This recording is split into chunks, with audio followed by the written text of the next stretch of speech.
Hello hello আসসালামু আলাইকুম আমার আপুরা ভাইয়ারা, তোমরা সবাই কেমন আছো? অনেক দিন পরে চলে আসলাম তোমাদের জন্য।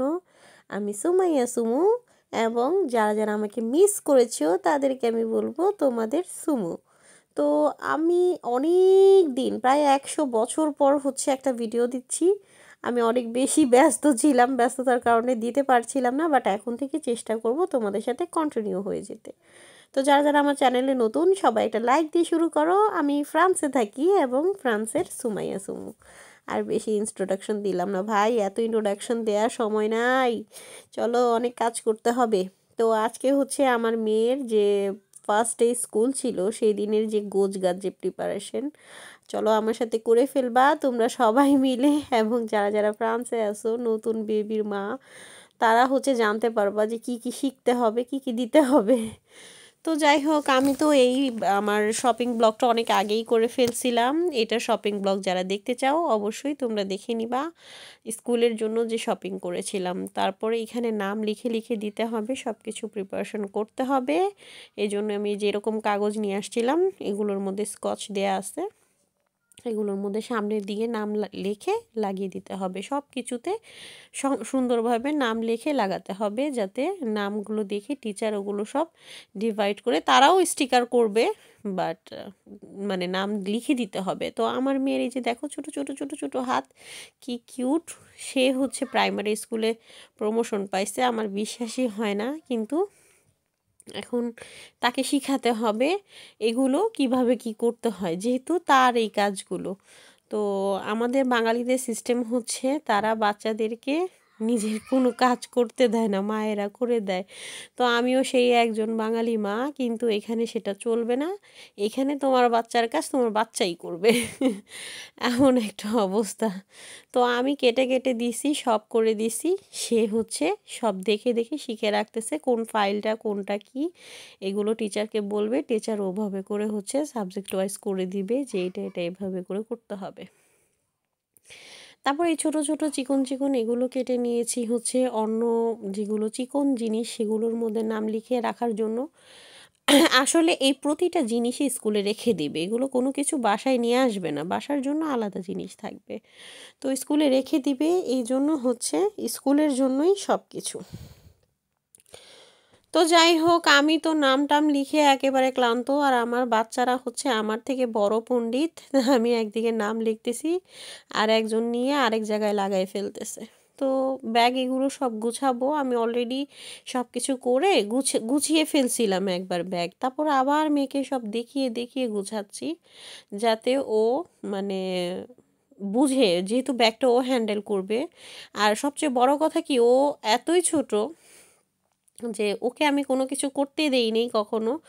এখনও ব্যাগের কিভাবে করে ব্যাগটা খুলবে, বন্ধ করবে, কোন জায়গায় কি রাখবে সেটাও বুঝতেছে না। এই যে এগুলো সব আমি ওকে দিয়ে রাখাচ্ছি, যে এইভাবে এভাবে করে তুমি রাখবা, এখানে এখানে থাকবে, টিচারকে তুমি এখান থেকে বের করে দিবা। তো এই অবস্থা। তারপর ও যে ব্যাগ রাখতেছে, গুছাচ্ছে, সব কিছু করতেছে। তো এইখানে সব কিছু নাম টাম যেগুলো আমি লিখছিলাম, এগুলো লেখার পরে এগুলো আবার আমি ওকে দেখাচ্ছি যে এইভাবে এভাবে করে কম্পার্টমেন্ট করে তুমি রাখো। তো ও আবার সব রাখতেছে। আর ওর ভাই হলো পাশে থেকে আরেক পণ্ডিত, সে ওর থেকে বড় পণ্ডিত, ঠিক আছে, সে সব জানে, সে সব জানতা পণ্ডিত, সে ওরে শিখাইতেছে। ছোট ভাই বড় বোনকে শিখাইতেছে এভাবে এভাবে করে করো। তো মোটামুটি অনেক ব্যস্ততার মধ্যে করেও কিন্তু কমপ্লিট করতে পারছি। খুব সুন্দর হয়েছে, এই কাজগুলো সব কিছু ভালো হয়েছে। আমি যেহেতু নতুন একজন, আমার এখানে ফ্রান্সে নিজের কোনো ফ্যামিলি নেই, বা বাচ্চারা আগে কারো বাচ্চা আমি দেখিও নাই কিভাবে করে কি করবে। তো সেই হিসাবে আমি করতে পারছি সাকসেসফুল। যাই হোক, আমি হ্যাপি, স্যাটিসফাই। তারপর কি হলো, সেটা তো স্যাটিসফাই, তো ঠিক আছে। আমার হাজব্যান্ড আবার আরেক সেই লোক চলে যাবে ট্রেনিংয়ে। তো সে যদি ট্রেনিংয়ে চলে যায়, তাহলে আমি কিভাবে করে একা একা সব কিছু করব? সেটা কি সম্ভব আমাকে দিয়ে?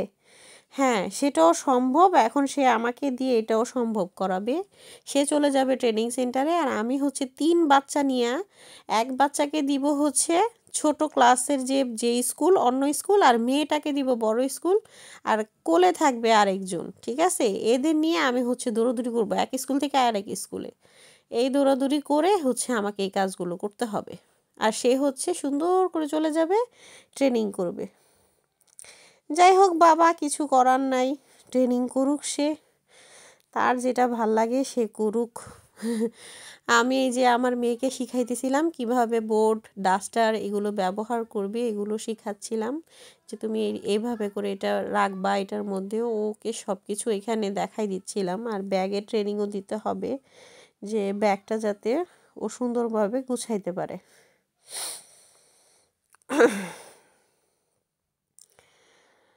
তো রাত্রের বেলায় এগুলো সব করে ফেলতেছি, সব কিছু করে ফেলবো। সকালবেলা তো সময় পাওয়া যাবে না, যেহেতু প্রথমে যেতে হবে ছেলের স্কুলে, ছেলেকে দিব, দেওয়ার পরে তারপর হচ্ছে মেয়ের ক্লাসে আর কি ওখানে যেতে হবে। তো সেই জন্য রাত্রেবেলায় সব করতেছি। আর এই যে এই ব্যাগটা হচ্ছে সম্পূর্ণ সব জিনিস দিয়ে ভরে ফেলছি। এই যা যা লাগবে লিস্টের তারা এই ব্যাগটা নিয়ে যাবে, নিয়ে গেলে পরে তারা এটা রেখে দিবে। শুধু আরেকটা যেটা থাকবে সেটা, এটা ব্যাগ না থ্রুস বলে, তো এগুলো রেখে দিবে। যে সব কিছু নাম লিখে লিখে দিয়ে দিছি, ওরা হচ্ছে এগুলো রেখে দিবে টিচাররা। তারপরে এটার মধ্যে সব কিছু দিয়ে দিব, রং পেন্সিল এবং যে ফোর্থ বলে এটাকে, বাংলাদেশে মনে হয় মার্কার বা সাইন পেন এই জাতীয় কিছু বলতো, আমার নামও মনে নেই আসলে। এইখানকার নামগুলো করতে করতে এখন আর ওই বাংলাদেশি ওই নামগুলো আসে না মুখে, একেবারেই আসে না। তো ওরা হচ্ছে সব এটা রেখে দিছে, রেখে দিয়ে যে এই একটার মধ্যে শুধু একটা পেন্সিল আর একটা ইরেজার, সেটা ওরা রিটার্ন করছে।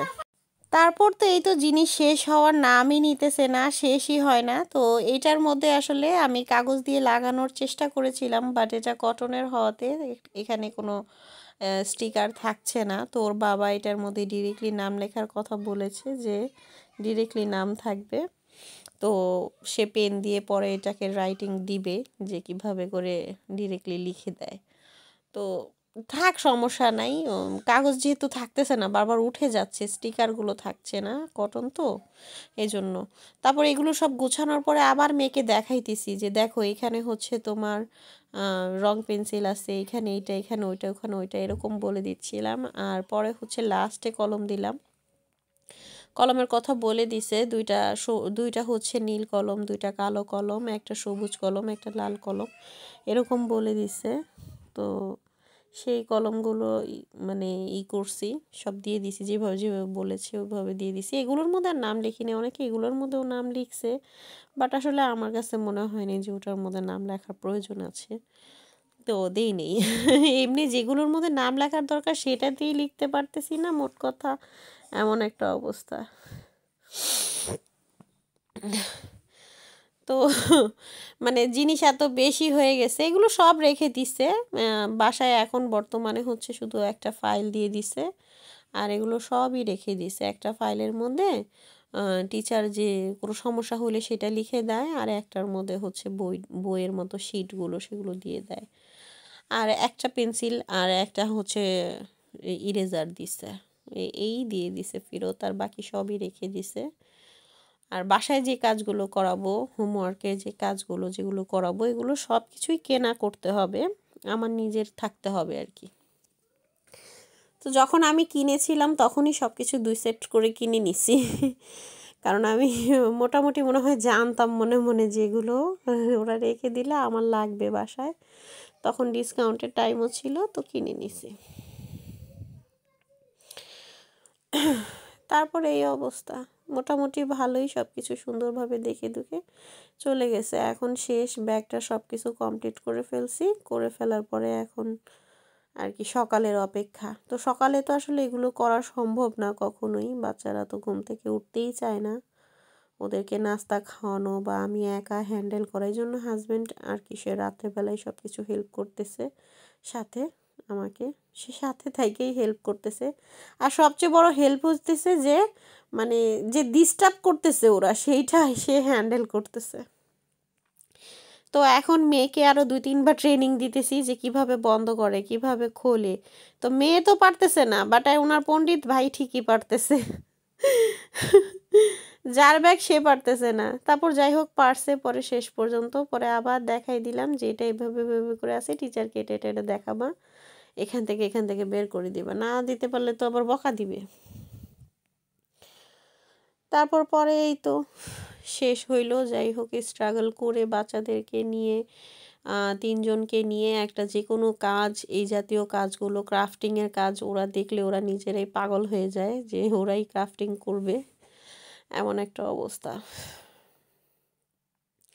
তারপর শেষ পর্যন্ত মেয়ে আমার পারছে ব্যাগ খুলতে। খুব খুব বেশি নতুন ব্যাগ, তার মধ্যে টাইট তো, আর এই জাতীয় কাজগুলো তো ওর করে অভ্যাস নাই। তো ওর খুব কষ্টই হইতেছিল, তারপর ও পারছে আর কি, শিখাই দেওয়ার পরে পারছে। তো এই যে স্কুলে চলে যাব এখন সকালবেলা আসলে বাচ্চাদের যে ভিডিওগুলো আমি করি নাই, কারণ অন্য বাবা মা কীভাবে নেয়। তো এটা ছিল ওর ক্লাস, যাওয়ার রাস্তাটা সিঁড়ি দিয়ে উঠে যেতে হয়। তো আমি ওগুলো সব দেখাই নেই, দেখানোটা ঠিকও হবে না।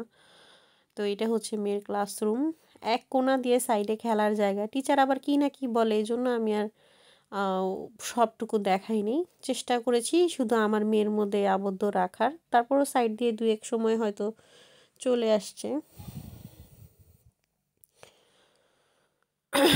তো এই অবস্থা, বিশাল বড় ব্ল্যাকবোর্ড ওদের। আর মেয়ে এখন যাবে, জ্যাকেট রাখার জায়গা খুঁজতেছে। আমি আবার দেখাই দিলাম এখানে জ্যাকেট রাখো। তো মোটামুটি ভালোই কাটছে। সবাই আমার মেয়ের জন্য দোয়া করবা। ইনশাল্লাহ তোমাদের সাথে নেক্সট কোনো ব্লগে আবার দেখা হবে। এবং যারা এই পর্যন্ত ছিলা প্লিজ তোমরা আমাকে জানাবা কেমন লাগলো তোমাদের কাছে। তো মেয়ে আমার ফার্স্ট টেবিলই পেয়েছে আর কি। তো যারা ছিলা তাদেরকে বলবো অসংখ্য ধন্যবাদ আমার সাথে থাকার জন্য। Thanks for watching, tata bye.